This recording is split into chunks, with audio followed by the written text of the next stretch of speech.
Allahu ankum wa qala nafa'allahu bih. Dan berkata Al-Habib Ahmad bin Hasan Al-Attas, nafa'allahu bih, semoga Allah berikan kemanfaatan kepada kita melalui beliau, amin. Inna fuqaha al-waqti wa talabatal ilmi ma yanwauna akhdhal ilmi min thalathati asya'a.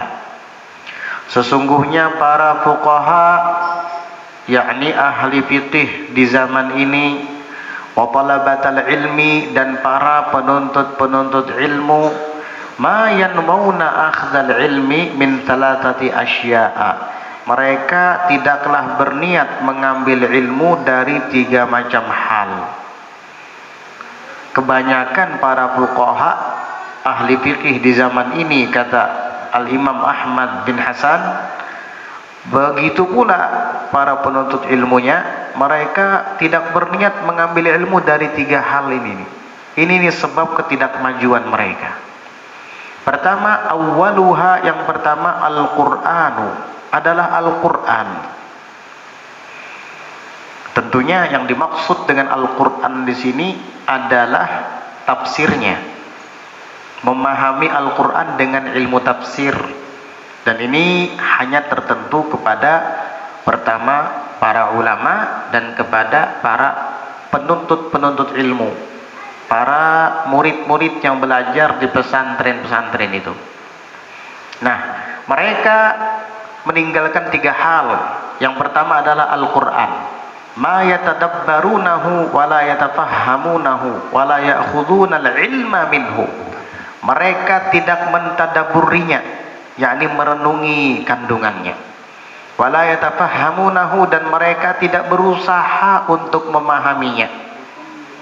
Wa la ya'khudunal ilma minhu, dan mereka tidak mengambil ilmu darinya, yakni Al-Quran tadi.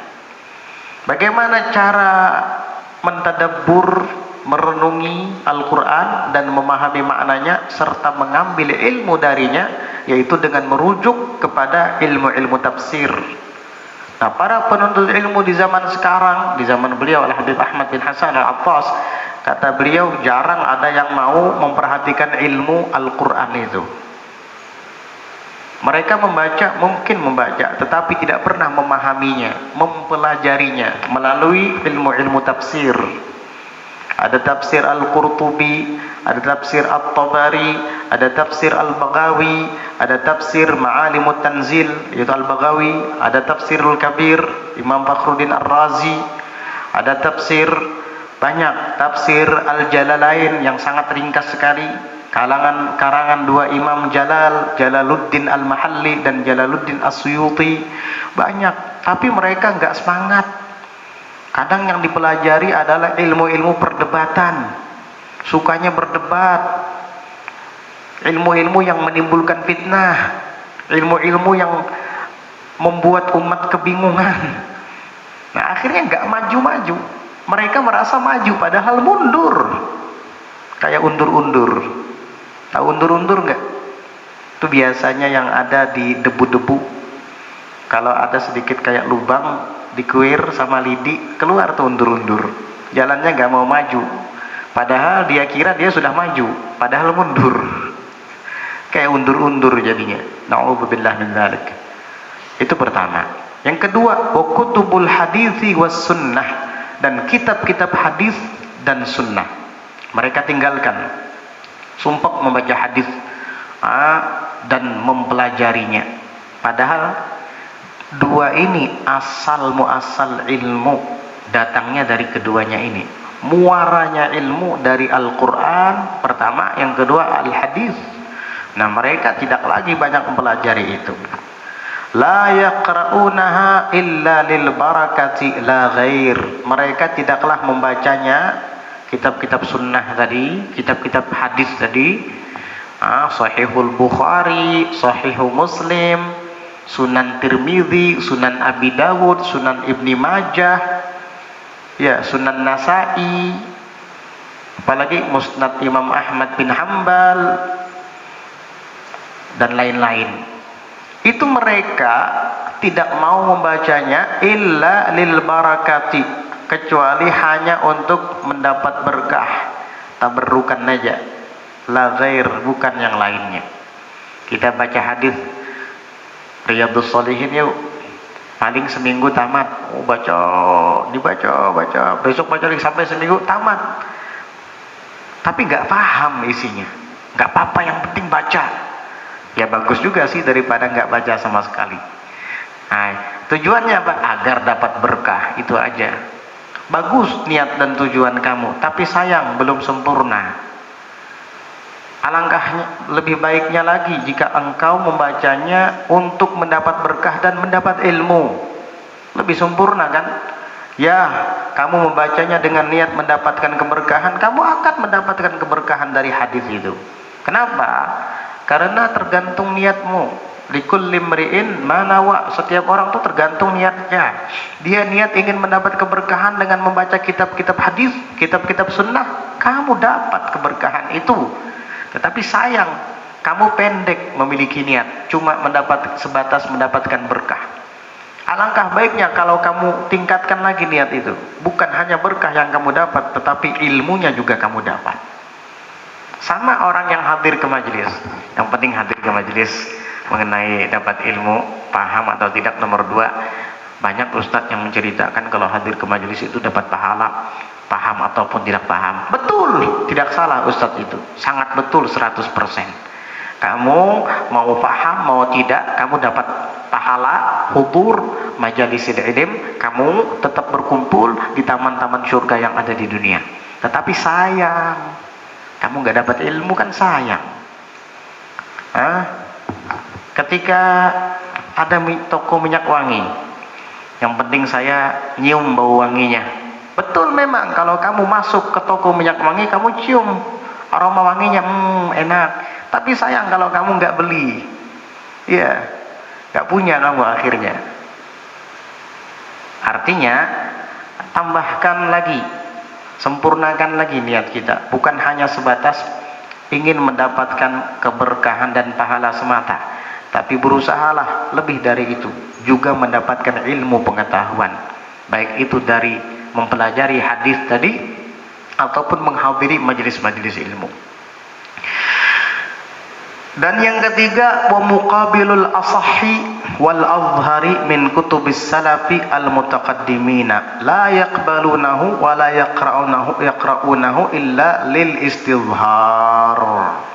Dan lawan dari pendapat yang sahih, yang paling sahih, dan lawan dari pendapat kaul imam yang azhar, yang paling jelas dan nampak, min kutubis salafil mutaqaddimin, dari kitab-kitab para salaf terdahulu. Artinya para ulama salaf terdahulu itu mengarang kitab, di dalamnya mereka rincikan aqwalil a'immah, yaitu pendapat-pendapat para imam, mulai dari pendapat yang sahih sampai yang asah, yang rajih dan arjah, yang azhar, begitu pendapat-pendapat mereka. Nah, muqabilnya tidak dibaca sama orang-orang sekarang. Kata beliau, lawan atau pembanding bagi kaul yang asah ada sahih, yang azhar ada zahir, yang arjah ada rajih. Itu mereka la yaqbalunahu, enggak mau menerimanya, wala yaqra'unahu, dan mereka tidak mau membacanya. Katanya yang paling sahih ini sudah, yang paling mu'tamad ini sudah. Coba buka lagi kitabnya, coba baca lagi, masih banyak akwal di sana, sehingga dengannya engkau bisa memudahkan orang awam. Jangan jamit, jangan beku di situ.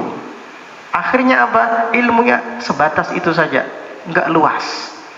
Padahal agama ini luas. Jadi mereka tidak menerimanya, wala yaqra'unahu, dan mereka tidak membacanya illa lil istizhar, kecuali hanya untuk mendukung atau mencari dukungan. Maksudnya apa? Kalau dia berpendapat A, agar pendapatnya ini ada rujukan, baru dia mencari kitab-kitab terdahulu. Nah ini nih ketemu, alhamdulillah. Berarti yang saya jawabkan tadi kepada orang nggak salah, ada di kitab ini. Cuma karena itu aja dia mau mencari-cari kaul, pendapat di saat sedang terhimpit kepelipitan, baru dia mau membacanya lil istidhar, untuk mencari dukungan bagi fatwa atau jawabannya itu. Ini nih musibahnya. Harusnya kalau dia ingin menguasai ilmu itu, baca keseluruhan kitabnya dari alif sampai ya, dari A sampai Z, begitu, biar semuanya dikuasai.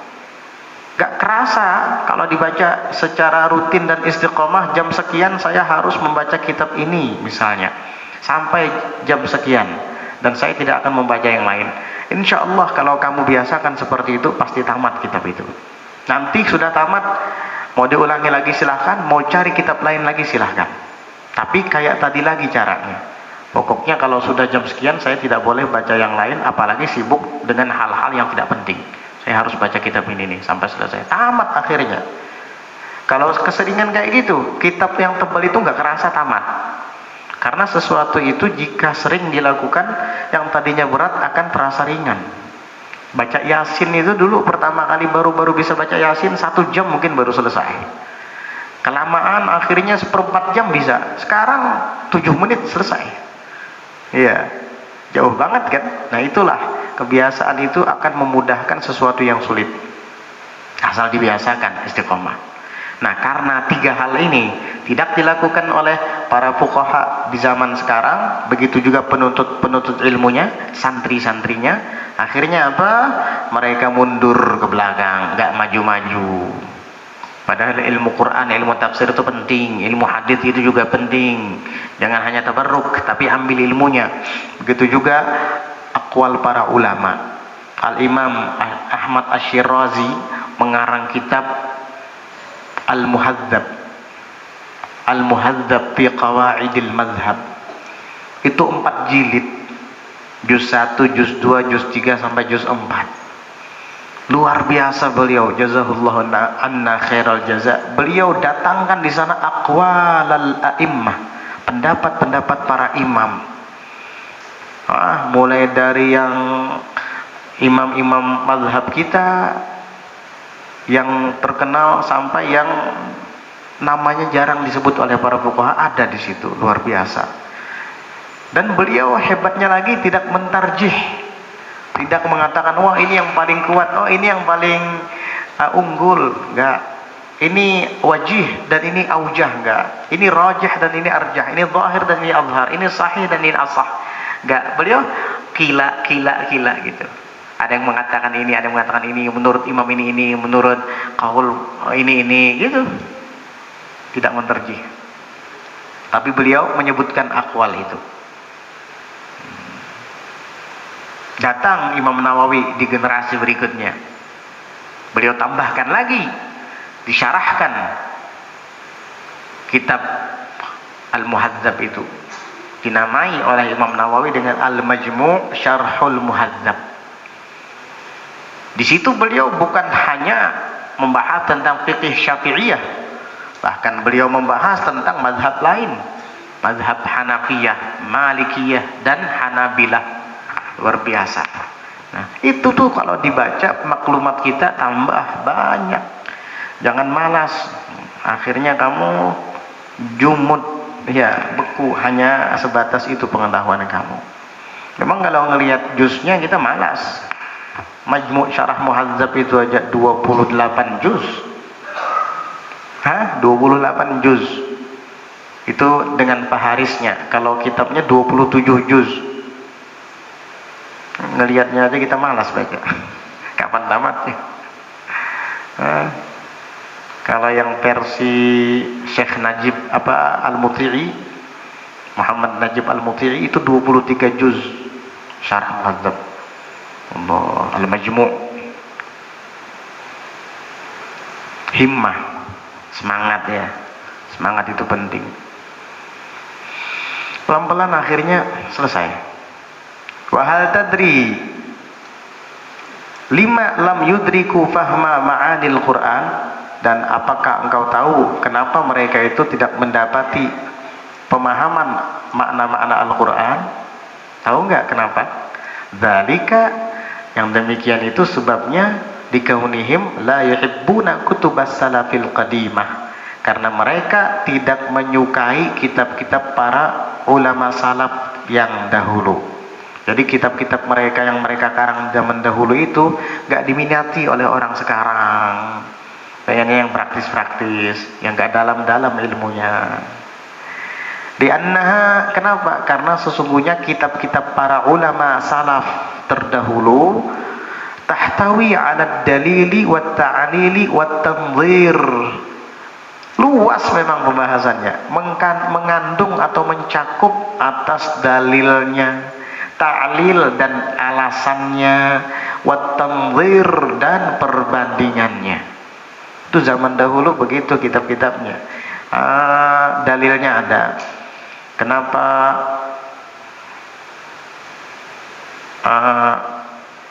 misalnya kenapa orang yang menyentuh istrinya itu wajib untuk berwudu?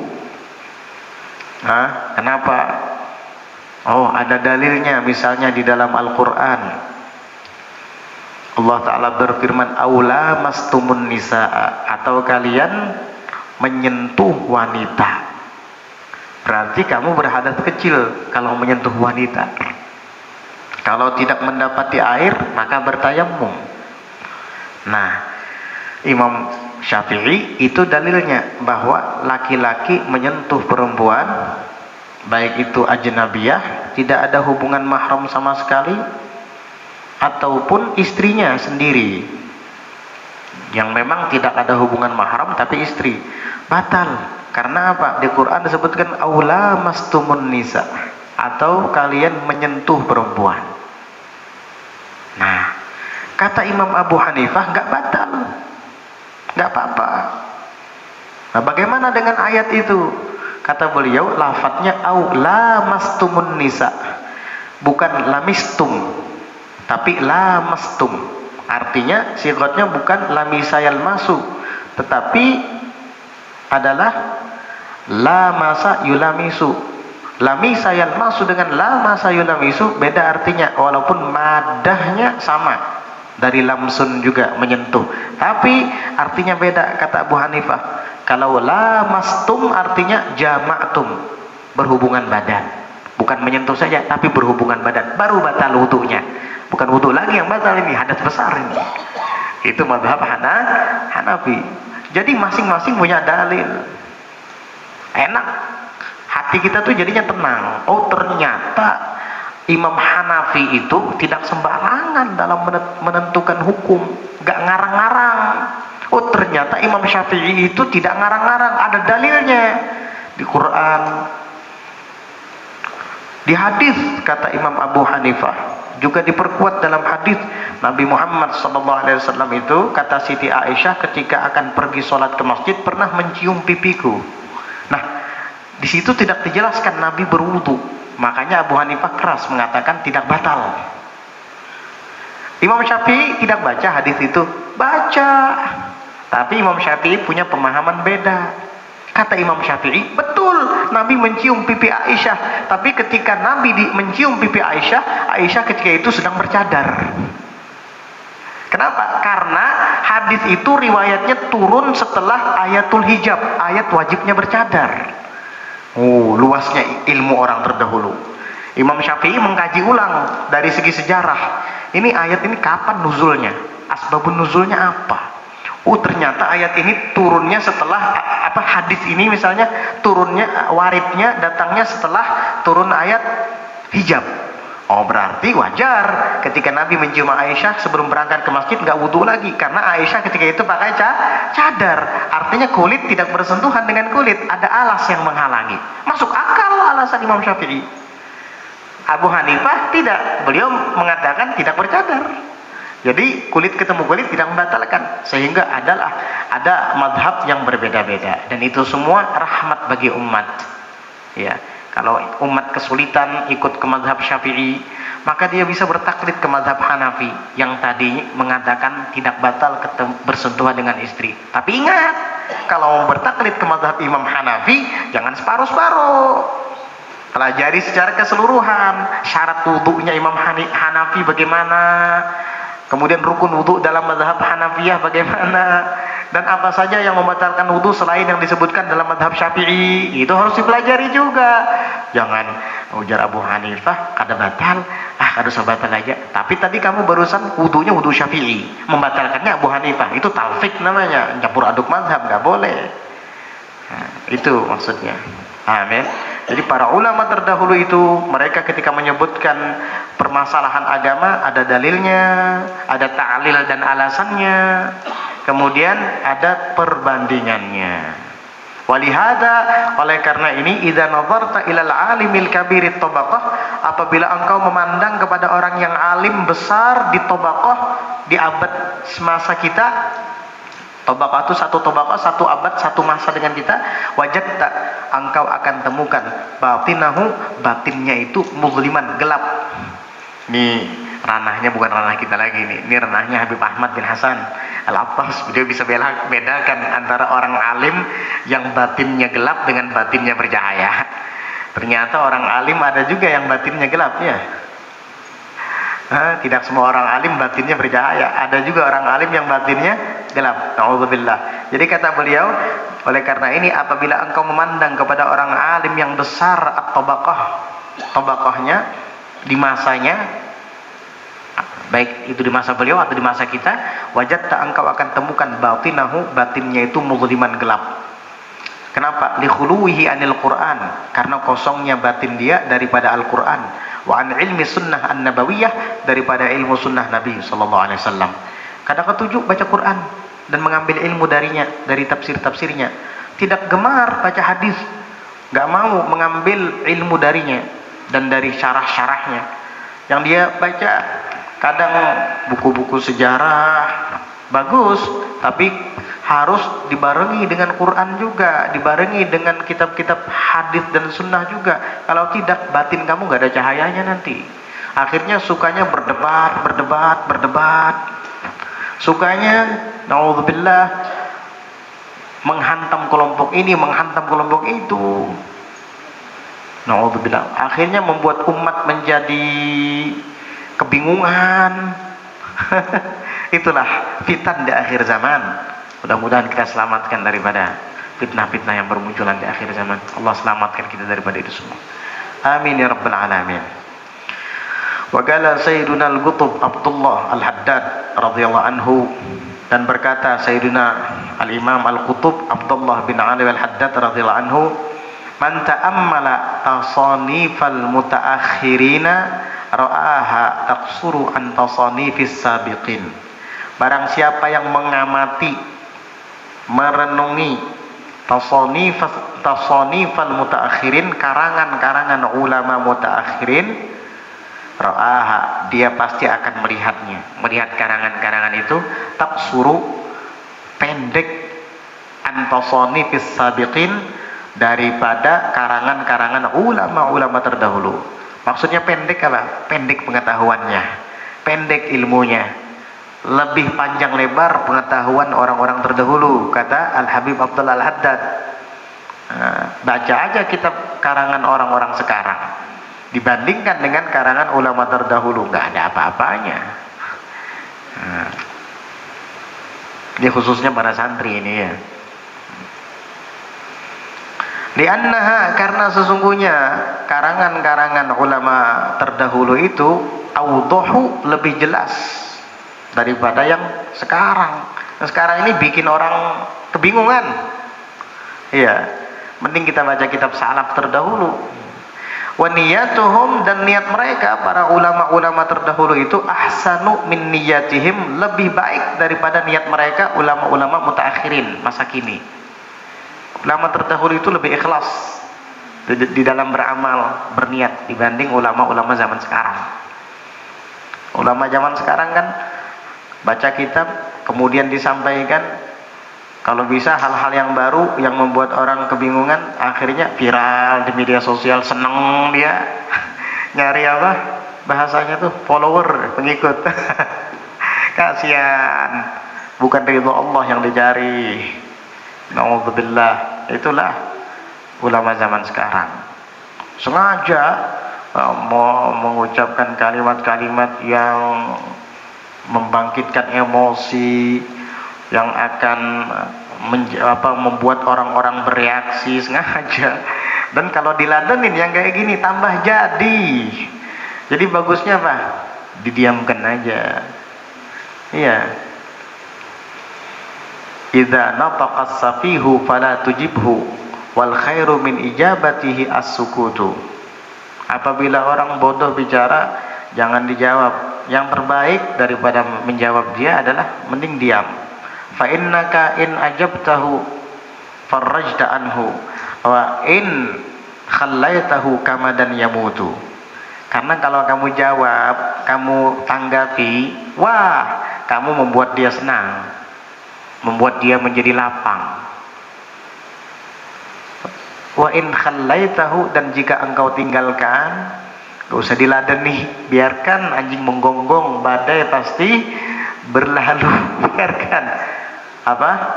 Kamadan yamutu, dia akan kesal sampai mati. Dia akan kesel sampai mati. Jar orang Banjar, sangkal sampai kapan? Sampai mati kena sangkalnya. Karena tidak ditanggapi, tidak direspon. Bagusnya kayak gitu, yang begini-beginian.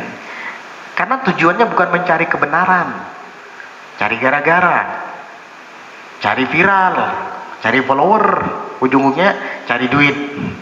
Nauzubillah, cari dunia. Itulah ulama dunia yang dikhawatirkan oleh Nabi sallallahu alaihi wasallam, yang jauh lebih berbahaya daripada Dajjal. Andai kata Dajjal turun dan mengatakan kepada kita habaib itu tidak ada, kita gak akan percaya. Dajjal, jelas-jelas Dajjal, siapa yang mau percaya? Dajjal makhluk terkutuk dan sesat. Tapi kalau ada ulama, model-model ulama, pakai sorban juga, kadang pakai selendang juga, bisa baca Quran, bisa menyampaikan hadis, bisa baca kitab, wah, bisa banyak yang percaya kayak gitu. Makanya ulama su itu, kata Nabi, lebih berbahaya daripada Dajjal. Itu yang paling aku takutkan. Ternyata yang ditakutkan oleh Nabi Muhammad SAW itu bermunculan zaman sekarang. Ya, awalnya dari media sosial dulu. Tidak dimungkinkan nanti akan ada di mimbar-mimbar dan di majelis-majelis. Nah, maka dari itu lazimilah majelis ta'lim, terutama majelis-majelis yang di dalamnya dibacakan kitab-kitab ulama salaf terdahulu, agar aman, kita nggak terpengaruh dengan ulama masa kini yang tidak takut kepada Allah Subhanahu wa taala, tidak takut kepada Rasulullah sallallahu alaihi wasallam. Bahkan berani mencoreng para ahlul bait Nabi, para leluhur Nabi, para sadah alawiyin kita. Bukan Habib yang ada di zaman kita, bahkan datuk para habaib sedunia berani dia celah. Ubaidillah sosok fiktif, tidak ada dalam sejarah. Subhanallah, kuburan beliau ada di Hadramut sana, dibilang tidak ada. Nggak pernah ke Hadramut soalnya orang ini. Di Hadramut sana Sayyidina Ubaidillah, di daerah Bor ada makam beliau di sana. Nama kampungnya Bor. Punya anak Sayyidina Alwi ada di daerah Sumul, dekat dengan antara Seiwun dengan Tarin. Daerah Sumul. Kalau itu fiktif, mana mungkin kuburannya ada? Itu kuburan siapa itu? Kalau memang nggak ada, orang nggak pernah ke Hadramut, cuma baca kitab, jadi bergurunya sama kitab. Qad dhalla qaumun bil kutub. Sungguh banyak sekelompok orang yang sesat gara-gara kitab, karena ilmunya tidak bersanad, hanya baca kitab tuh, nggak tahu kitabnya benar atau salah, nggak peduli dia. Naudzubillah min dzalik. Luar biasa, nggak tanggung-tanggung. Sayyidina Ubaidillah anak Sayyidina Ahmad bin Isa al-Muhajir didustakan, nggak ada katanya. Itulah di akhir zaman, bahaya ini. Iya, bahaya. Nggak ada rasa takut lagi sudah. Itu kalau Sayyidina Ubaidillah didustakan, semua habaib yang ada di Indonesia ini dusta semua berarti. Itu Habib Abu Bakar As-Segaf Gresik dusta juga itu berarti. Habib Alwi bin Ali Al-Habsyi Solo, yang di haulnya besar kalau dilaksanakan setiap tahun. Habib Soleh Tanggul tuh bohong juga berarti. Masa sekelas para wali, para solihin seperti itu dianggap pembohong sama dia? Subhanallah. Hah? Siapa lagi? Di luar Batang tuh, di Empang Habib Abdullah bin Muhsin, di luar Batang Habib Husain bin Abi Bakar Idrus. Dibilang pembohong semua mereka itu. Kok orang pembohong jadi wali? Kok bisa ya orang pembohong jadi wali? Penipu mereka, penipu, mengada-ngada, ngaku-ngaku habaib. Jangan-jangan yang ngomong penipu, yang bilang habaib nggak ada, Alawi itu nggak ada, Pak Alawi itu nggak ada. Naudzubillah. Itu yang diziarahi orang banyak setiap hari itu Pak Alawi, Habib Husain luar Batang, Habib Anis Solo, abahnya beliau Habib Alwi. Ya. Kemudian lagi Gersik Habib Abdullah bin Muhsin, dan terbukti hajat umat terkabul ketika ziarah ke sana dan bertawassul. Dan itu sudah dari sejak orang tua kita dulu sampai sekarang, generasi ke generasi. Datang yang baru-baru ini sudah mendustakan, dibilang ilmiah. Ini datang dari mana? Allahu Akbar. Subhanallah. Ini yang sangat kita khawatirkan di akhir zaman.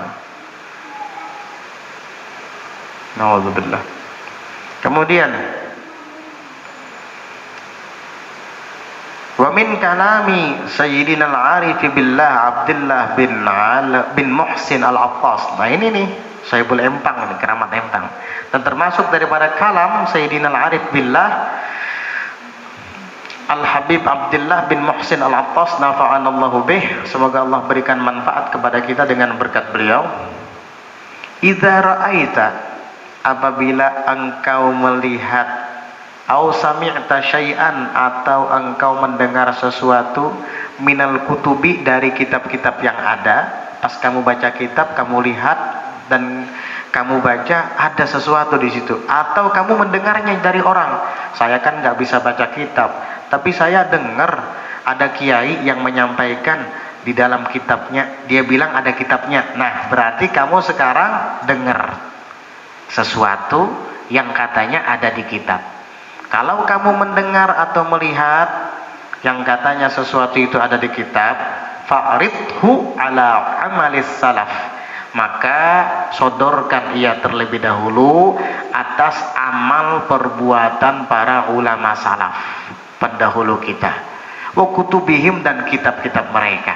Sesuaikan sama enggak? Fa in wafaqa hadiyahum, maka jika sesuai dengan kebenaran mereka, petunjuk mereka, falzamhu, silahkan kamu pegang, enggak apa-apa. Itu yang kamu baca di kitab sama persis dengan yang disampaikan oleh ulama-ulama kita ahli sunnah wal jamaah terdahulu, pegang, enggak apa-apa. Atau yang kamu dengar dari seorang ulama, misalnya ketika membacakan kitab sesuatu yang sama dengan kitab para ulama salaf terdahulu, enggak apa-apa, pegang itu.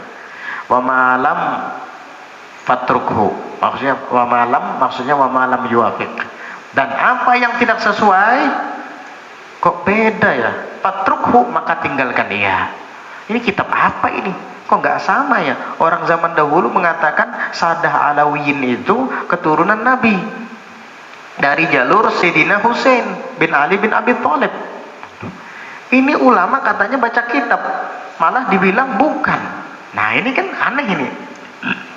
Padahal ulama terdahulu, maksud salaf di sini yang mendahului kita, yang sudah meninggal, Asy-Syaikh Ahmad bin Hajar Al-Haytami, Asy-Syaikh Yusuf bin Ismail An-Nabhani, Asy-Syaikh Murtadha Az-Zabidi, atau ulama Nusantara Indonesia Kiai Haji Hashim Asy'ari, Syekh Yasin Al-Fadani, Syekh Muhammad Nawawi bin Umar Al-Bantani, semua mengakui. Nah itu salaf pendahulu kita tuh, ulama-ulama hebat, ikuti mereka. Jika ternyata ada kitab yang kita baca atau kita mendengar dari orang yang diklaim sebagai kiai atau ulama, tiba-tiba tidak sama dengan mereka, fatrukhu, maka tinggalkan ia. Ikuti aja pesan Habib Abdullah bin Muhsin, selamat ya. Tapi kalau ikut-ikutan bicara, berarti kamu berisiko. Kalau dapat hidayah, alhamdulillah kamu pasti berhenti. Tapi kalau tidak, kamu akan terbawa arus. Fatahliku ma'al halikin, maka engkau akan binasa bersama orang-orang yang binasa. Na'udzubillah.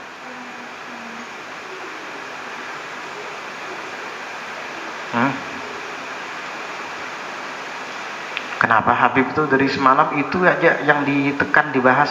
Karena sekarang ada yang kayak gitu. Kalau nggak ada, buat apa kita panjang lebar bahas ini? Yang mengatakan Sadah Al-Ba'alawi atau Alawiyin itu nggak ada, ada orangnya. Tapi ulun kada mendengar. Alhamdulillah pian kalau mendengar bagus, kada usah mendengar bagus. Yang kita khawatirkan itu yang mendengar ini. Itu kita khawatirkan, yang mendengar, yang suka buka-buka YouTube tuh, yang suka buka-buka medsos tuh. Itu yang kita ajak bicara malam ini. Kalau yang nggak pernah dengar, bagus, alhamdulillah. Mudah-mudahan pian kada pernah mendengar sama sekali itu, bagus. Yang pernah dengar ini kita khawatirkan terpengaruh, nggak ngerti. Kita berkewajiban untuk menyampaikan ini, amanat, agar paham semuanya, sehingga tidak terpengaruh. Begitu. Ini nasihat beliau luar biasa, mengena sekali. Kalau wali itu diberi hikmah sama Allah, Abdullah bin Muhsin kita yakini, beliau wali Keramat Empang. Sampai sekarang kampungnya aja bernama Keramat Empang. Ayo siapa yang mungkiri? Itu hidup zaman tahun 1800 berapa gitu. Lebih 100 tahun yang lalu beliau. Keramat Empang itu sampai sekarang, sampai kampungnya dinamai Keramat Empang gara-gara beliau, Habib Abdullah bin Muhsin Al-Attas. Kalau bukan wali nggak mungkin kayak gini. Orang wali itu dikasih hikmah sama Allah. Hikmah itu adalah kalam yang mengena. Al-qaulul musib, perkataannya itu mengena. Kalau dibicarakan tuh pasti pas. Subhanallah. Kalau kita ikuti, selamat kita. Jadi begitu. Fa'innahum, maka sesungguhnya mereka para salaf, ulama terdahulu, mizanu tashihil a'mali fi jami'il ahwal, adalah neraca. Tahu neraca? Bukan neraka. Neraca, timbangan. Mereka itu adalah mizanu, timbangan, neraca, tashihil a'mal, untuk membenarkan amal-amal kita fi jami'il ahwal, di seluruh keadaan kita. Dimanapun kita berada, supaya pemikiran kita itu nggak salah, supaya amal, perbuatan dan sikap kita itu tidak keliru. Ikuti mereka,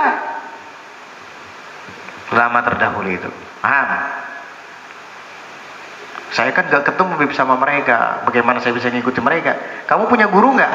Punya. Ikuti guru kamu. Kenapa? Karena guru kamu ngikut gurunya, gurunya ngikut gurunya lagi, gurunya ngikut gurunya lagi, terus sampai kepada Nabi Sallallahu Alaihi Wasallam. Itu guru-gurunya itu ulama salaf itu. Itu caranya. Wa mutala'atu kutubihim wa qira'atuha minal birri lahum, dan menelaahi kitab-kitab mereka serta membacanya termasuk bakti kita kepada mereka. Kita terhutang budi, terhutang jasa dengan ulama salaf terdahulu, Ahlus Sunnah wal Jamaah. Kalau bukan karena mereka, mungkin kita sesat sampai saat ini.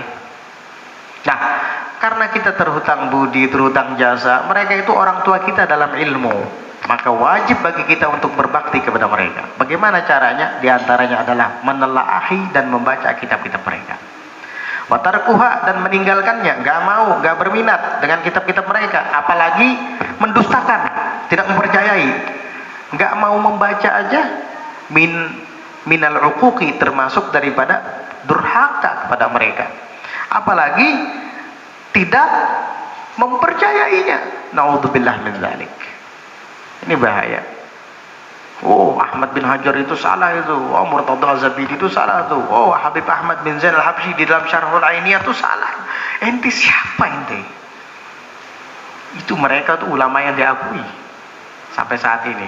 Ini baru muncul berapa bulan atau berapa, nggak nyampe setahun mungkin, sudah merasa allamah. Hasil karya risetnya dikatakan ilmiah. Ilmiah datang dari mana? Nyasar. semuanya nyasar. Orang membahas nasab, dia bahas sejarah. Ilmu nasab disamakan dengan ilmu sejarah. Naudzubillah. Mana nyambung? Cara memahami ilmu nasab dipakai metodologi memahami sejarah, sirah yang nggak nyambung. Allahu Akbar. Naam. Wala ba'sa bimutala'ati kutubi ghairihim walakin ma'a mutala'ati kutubihim. Ya, tidak mengapalah menelaahi kitab-kitab selain mereka, ulama salaf terdahulu. Enggak apa-apa, bukan dilarang, enggak apa-apa. Walakin ma'a mutala'ati kutubihim, tetapi dibarengi bersama dengan membaca kitab-kitab mereka. Begitu. Kutubul Imamil Haddad radhiyallahu anhu. Kitab-kitab Al-Habib Abdullah Al-Haddad radhiyallahu anhu. Ini termasuk kitab salaf ini, salafnya kita, salafnya Sada Alawiyin, pendahulunya Sada Alawiyin, Al-Imam Abdullah Al-Haddad. Itu kitab-kitabnya banyak gitu.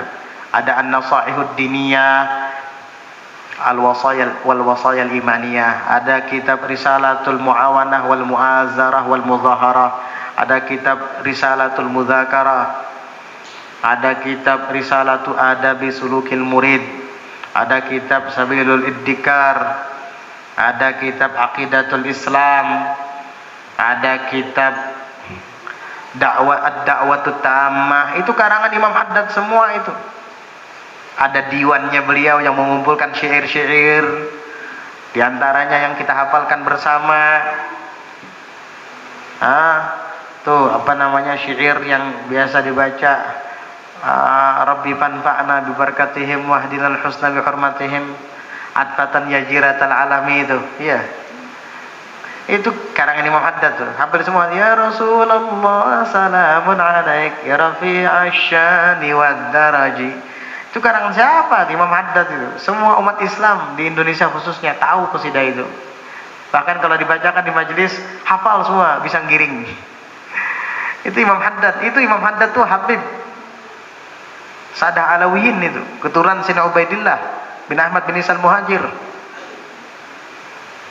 Bahkan kiai yang tidak mengaku itu pun hafal itu qasidah itu. Apalagi waktu kecil dulu dia. Apalagi itu qad kafani ilmu rabbi min su'ali wa ikhtiyari wa du'ai wa ibtihali syahidun li biftiqari. Karangan beliau. Banyak sekali karangan qasidah yang kita hafalkan dari beliau, sementara kita kadang tidak tahu pengarangnya siapa. Kutub kitab-kitab Al-Imam Haddad radhiyallahu anhu wa qala radhiyallahu anhu. Berkata beliau Al-Habib Ahmad bin Hasan Al-Attas, Kutubul Habibi Abdullah Al-Haddad radhiyallahu anhu kafiyatun. Kitab-kitab Al-Habib Abdullah Al-Haddad radhiyallahu anhu itu cukup liman tamassaka biha, bagi orang yang berpegang teguh dengannya. Fahiya tudhiru lil mutamassiki haqa'iqaha. Maka kitab-kitab Imam Haddad itu tudhiru, akan menampakkan lil mutamassiki, bagi orang yang berpegang teguh dengannya, haqa'iqaha, akan hakikat-hakikatnya. Kamu akan mendapatkan banyak hakikat dari kitab itu kalau kamu baca itu. Kitab Imam Haddad gak sembarangan tuh kitab. Banyak orang jadi wali gara-gara mengamalkan kitab Imam Haddad. Wal Habib Abdullah la yufariqu kutubah, dan Al Habib Abdullah tidak akan berpisah dengan kitab-kitabnya. Maksudnya apa? Sidna Imam Haddad tidak akan berpisah dengan kitab-kitabnya. Iya, kalau beliau masih hidup, beliau selalu ada di dekat kitab-kitabnya. Kalau sudah meninggal bagaimana? Di ta'liq itu disebutkan tuh di bawah. Ai anna ruhahu la tufariqul amakina allati tuqra'u fiha kutubuh nafa'anallahu bih. Maksudnya Imam Haddad tidak berpisah dari kitab-kitabnya walaupun beliau sudah meninggal. Maksudnya adalah ruhnya beliau itu tidak akan berpisah dari tempat-tempat yang kitab beliau dibacakan di sana. Nafa'anallahu bih. Kemarin kita membaca kitab Risalatul Muawanah di Majelis Ta'lim As-Safi. Kita membaca kitab Risalatul Mudzakarah, dua-duanya khatam. Itu Imam Haddad tidak akan berpisah dari tempat ini. Kita baca lagi kitab Al-Manhajus Sawi. Banyak kutipan Al-Habib Zain bin Smith di dalam kitab ini dari Al-Habib Abdullah bin Alawi Al-Haddad. Lianna kullan inda kalami, karena sesungguhnya semuanya itu, ilmu-ilmu itu inda kalami, ada di sisi perkataannya. Hebat sekali Muhammad. Memang begitu, makanya beliau jadi kutub di zamannya. Qutbud da'wah wal irsyad wa qutbul ibadi wal bilad. Wa jami'ul ulumi mawjudatun fi diwanil Habib Abdullah Al-Haddad nafa'allahu bih.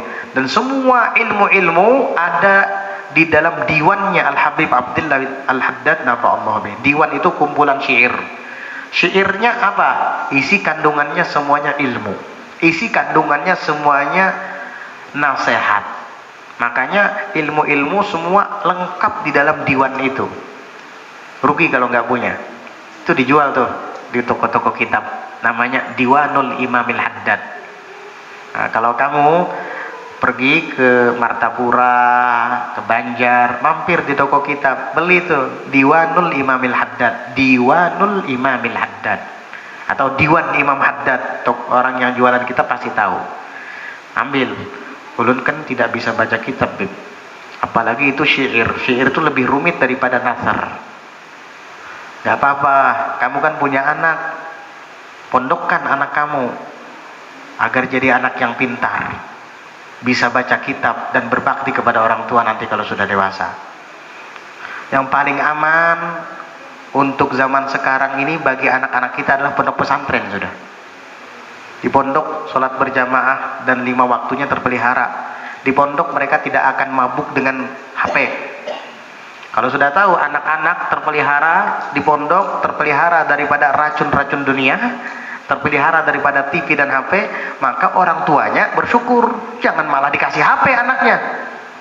Iya, pas datang mengelangi anak, mak HP ada nah, dijulungi anak. Sudah bagus-bagus anak kada ingat lagi lawan HP, dijulungi. Ini orang yang ingin menyelamatkan anaknya, dia malah menjerumuskannya lagi. Sudah capek-capek kita filter airnya, sudah jernih, dimasukin debu lagi, keruh lagi. Ingat itu, bagi orang tua wali murid santri-santri nggak harus dirubat nurusa, ada rubat-rubat pondok-pondok mahat-mahat yang lain juga. Kalau berkunjung ke pondok tersebut untuk menengok putra putrinya, jangan kasih HP. Ingat itu. Kamu ingin menyelamatkan anak apa ingin mencelakakannya? Orang-orang di pondok susah payah ingin menyelamatkannya, dia malah mau mencelakakan. Ingat, HP itu sangat berbahaya. Apalagi di zaman sekarang. Udah, biar dia bisa telepon-teleponan sama orang tuanya di rumah. Abahnya kan gak ikut, biar dia telepon. Emang kenapa kalau telepon-teleponan? Ini tolabul ilmi apa tolabul khobar? Ini kan tolibul ilmi, penuntut ilmu, bukan tolibul khobar, bukan penuntut berita. Emang gak apa? Apa kabarnya? Baik, bagus. Lagi ngapain? Dapat ilmu kamu? Ngapain kayak gitu? Buang-buang waktu. Paham? Udah gitu. Kemudian jami'u al-ulumi mawjudatun fi diwanil Habib Abdullah Al-Haddad nafa'allahu bih. Jadi semua ilmu ada di diwannya beliau. Diwan beliau itu kurang lebih kayak ginilah tebalnya, agak tipis dikit daripada kitab ini. Itu syair-syair yang berisikan kalam hikmah, berisikan nasihat, dan berisikan ilmu-ilmu baik yang zahir ataupun yang batin, terutama ilmu batin. Bahkan ada sebagian guru-guru kita, para salaf soleh kita mengatakan bahwasanya bait syair Al-Habib Abdullah Al-Haddad, terutama syair yang matla' itu awal syair, misra atau matla' itu awal syair yang berbunyi alaika bitaqwallahi fis sirri wal alan wa qalbaka nadhibhu minar rijsi wad daran. Itu katanya semua bait syair itu, padahal tidak begitu banyak bait syairnya, mencakup semua yang ada di dalam kitab Ihya'u Ulumiddin karangan Imam Ghazali. Kitab Ihya Ulumiddin itu 4 jilid, 1 jilidnya tebel-tebel. Kalau kita baca perlu waktu itu. Tapi kalau kita membaca qasidah Imam Haddad, alaika bitaqwallahi fis sirri wal alan wa qalbaka nadhibhu minar rijsi wad daran, 2 menit habis. Intisari, rangkuman kitab Ihya Ulumiddin ada di situ. Subhanallah. Karena di situ nasihatnya adalah mengajak membersihkan hati dari penyakit. Di dalam Ihya ada. Di situ disebut dengan Rubu'ul Munjiat. Membersihkan hati itu Rubu'ul Munjiat.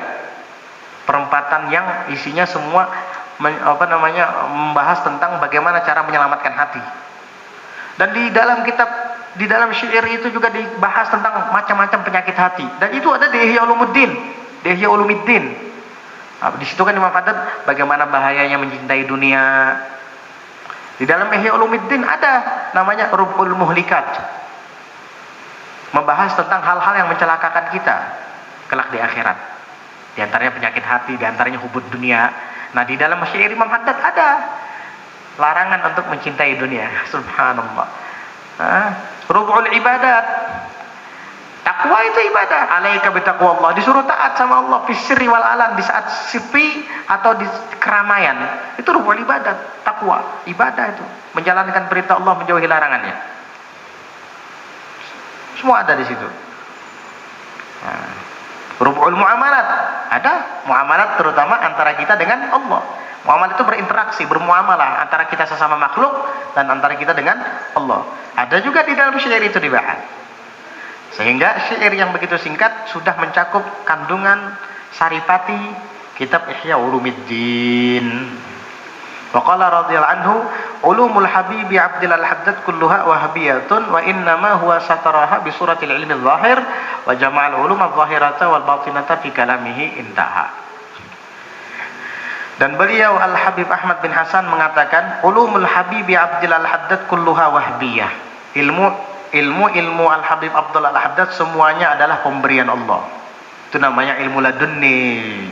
Wa innama, dan hanya saja beliau huwa sataraha, menutupi ilmu ladunninya itu bisuratil ilmi zahir, dengan bentuk ilmu zahir.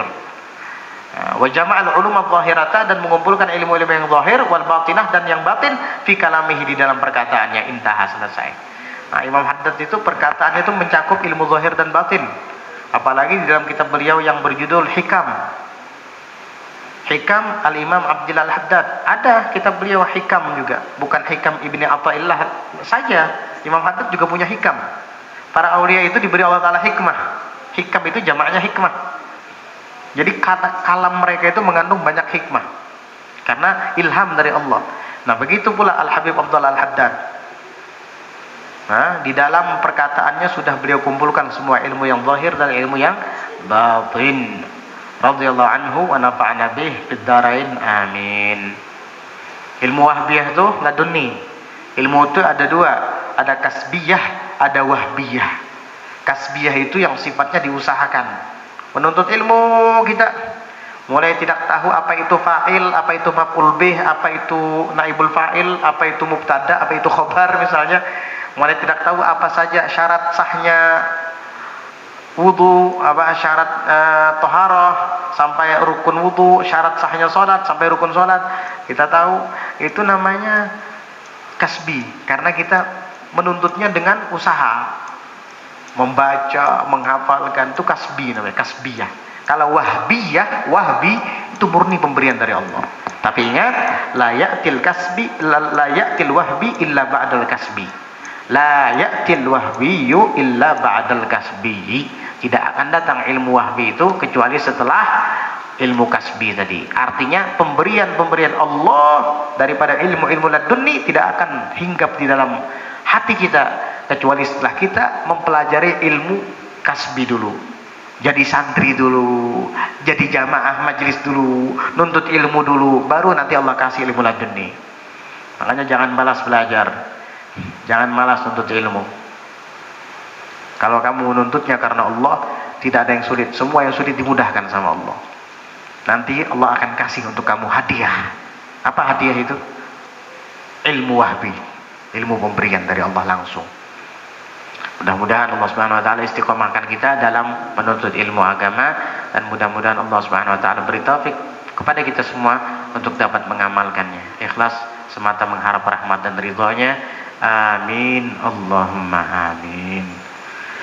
Insyaallah acara haul kakek kita Al-Habib Salim bin Ali As-Segaf dimajukan sehari. Tadinya rencana kita akan melaksanakannya malam Selasa, pas bertepatan di malam majelis. Tapi setelah dirundingkan lagi, terutama dengan orang tua kita, kata beliau, Kalau dulu memang malam kan corona, sekarang nggak ada corona lagi.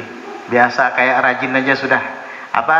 Hari Ahad tanggal 11 Juni. Jadi kita majukan ke hari Ahad tanggal 11 Juni. Seminggu, nggak ada sampai seminggu lagi ya, 6 hari lagi lah. Kurang lebih 6 hari lagi. Acaranya dimulai dari jam setengah 9, 8.30-an lah sampai dengan selesai. Mudah-mudahan pian seberatan bisa berhadir, tidak ada uzur dan halangan. Ajak semua keluarganya, kerabatnya, ya, tetangganya, karena undangan kita umum untuk muslimin muslimat. Hari Ahad tanggal 11 Juni 2023 bertepatan tanggal 22 Dzulqa'dah 1444 Hijriah. Jam 9 pagi sampai dengan selesai, bertempat di aula kita ini, Majelis Ta'lim As-Safi, Jalan Pusaka, Desa Kintapura, Kecamatan Kintab. Ya. Nah, kemudian ada permintaan dari penyumbang untuk bangunan kita untuk disampaikan